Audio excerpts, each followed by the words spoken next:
Bem-vindos ao Doxa e Episteme. Hoje temos mais um episódio do bloco Filosofando em Casa, com o tema Certo e Errado.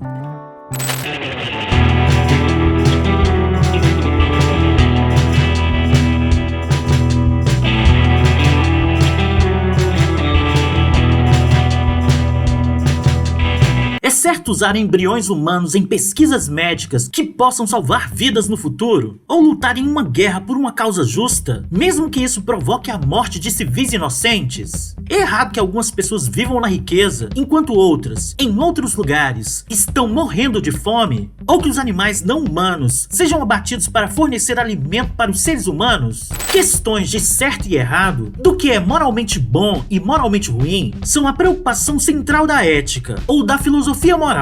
Um tema fundamental na ética é o valor, o significado moral ou o valor que atribuímos às coisas. Dizer que algo tem valor, nesse sentido, é reconhecer que algo tem peso nas escolhas e decisões que tomamos e que deveria, tudo mais sendo constante, guiar nosso comportamento. O problema é que tudo mais quase nunca é constante.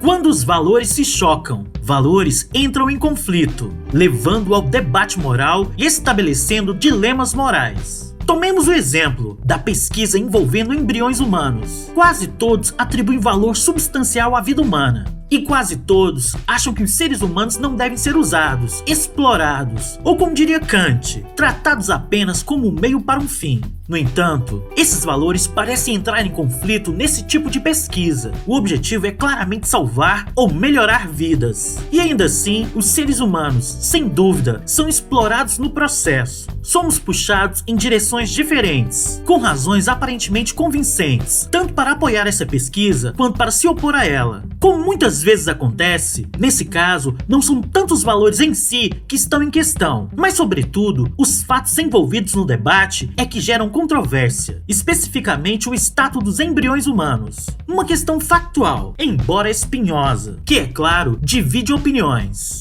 Esses embriões são certamente humanos, mas são eles seres humanos ou seres humanos propriamente ditos? Eles podem ser sensatamente descritos como pessoas? Ou são apenas seres humanos em potencial? As respostas a essas questões determinarão, esperamos, o nível de consideração que os embriões têm direito, talvez os direitos que eles têm, ou de que desfrutam, o que resulta o aspecto paradoxal. E a partir daí, talvez sejamos capazes de julgar a consideração que eles merecem em paralelo às questões como a preocupação com as pessoas cujas vidas serão salvas ou melhoradas como resultado da pesquisa. Origens da ética. As origens da moralidade humana devem, inevitavelmente, permanecer objeto de especulação, escondidas nas profundezas do nosso passado pré-histórico. Além disso, estudos com grandes símios não humanos, intimamente relacionados, sugerem que um senso básico de certo e errado pode ter surgido como produto de pressões evolutivas sobre animais inteligentes, que conviviam em grupos sociais relativamente estáveis.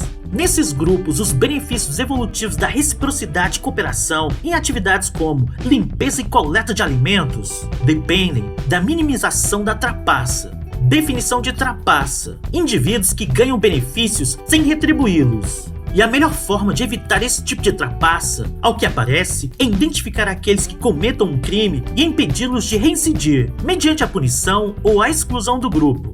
Não é necessário um enorme salto de imaginação para ver como as ideias rudimentares de justiça e trapaça, certo e errado, punição e culpa poderiam emergir dessas interações sociais.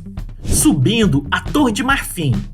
Uma conclusão que podemos extrair do caso dos embriões é que questões éticas tipicamente importam e têm significado prático. Para a maioria não sociopata, a consequência de se aceitar algo como moralmente certo ou errado é reconhecer que podemos ter ou fazer alguma coisa a respeito. Se a pesquisa envolvendo embriões humanos estiver errada, devemos mudar não apenas o que pensamos, mas o que fazemos. As questões morais realmente difíceis surgem não de um confronto entre o bem e o mal, mas de uma colisão entre dois bens.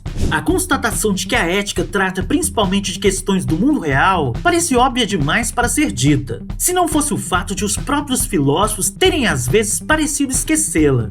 Na primeira metade do século XX, a filosofia anglo-americana praticamente desistiu da tarefa de abordar questões morais, substantivas e práticas. Uma época em que o mundo estava literalmente ruindo ao seu redor. Muitos filósofos se convenceram de que seu papel era limitado, em princípio, analisar o significado dos termos morais, em vez de abordar questões sobre o que é realmente certo e errado. Concentraram no que significa chamar algo de certo e errado, de ações e chaves inglesas.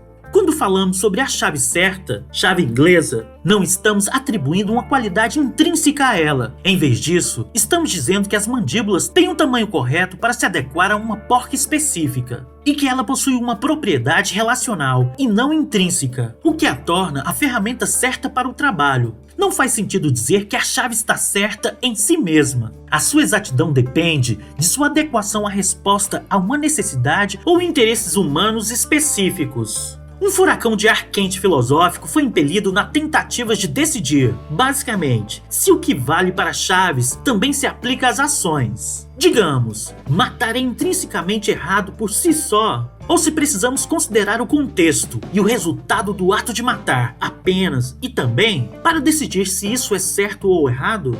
Uma boa ação precisa de um mundo perverso para brilhar? Esse fascínio com a metaética, ética da segunda ordem, deve-se em grande parte a uma espécie de ceticismo moral que se instalou nesse período. Particularmente influente a esse respeito foi um grupo de filósofos chamados emotivistas, que afirmavam que os termos morais não expressam, de forma alguma, declarações de fato, mas sim o estado emocional de seus falantes. Argumentavam que as afirmações morais nunca poderiam, mesmo em princípio, ser ou ser mostradas como verdadeiras ou falsas. Não havia verdades morais nem fatos morais, e o que quer que fossem. Esse não era o tipo de coisa sobre o qual poderíamos ter conhecimento.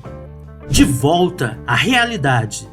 Na década de 1960, a filosofia moral foi arrastada de volta à Terra, ao mundo real da Guerra do Vietnã, a luta pelos direitos civis e pela libertação das mulheres. Desde aquela época, os filósofos, a maioria deles, algumas vezes, têm se dedicado a questões concretas do dia a dia, abrangendo um grande número de tópicos, desde a guerra à pobreza mundial, passando por direitos e igualdade, até meio ambiente, ética médica e direito dos animais. Por hoje é só, aguardo vocês nos próximos vídeos.